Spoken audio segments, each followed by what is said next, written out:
Ermənistan hökuməti Qarabağdan köçən ermənilərin dövlət hesabına evlə təmin olunması qaydalarında dəyişiklik eləyib. Qlobal İnfaz xəbər verir ki, bu barədə ölkənin Əmək və Əhalinin Sosial Müdafiəsi Nazirliyi məlumat yayıb.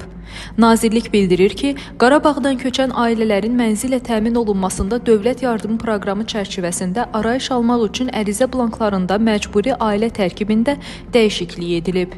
Məlumata görə artıq 18 yaşına çatmış və ərizə ilə müraciət etmiş şəxslər birmənalı şəkildə ayrı ailə üzvü kimi qəbul olunmayacaq. Eyni ailənin tərkibində qəbul ediləcəklər.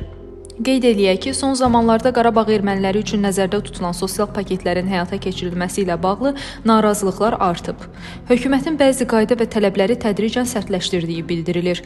Məlumata görə ölkə daxilində də sözü gedən şəxslərə normal münasibət göstərilmir.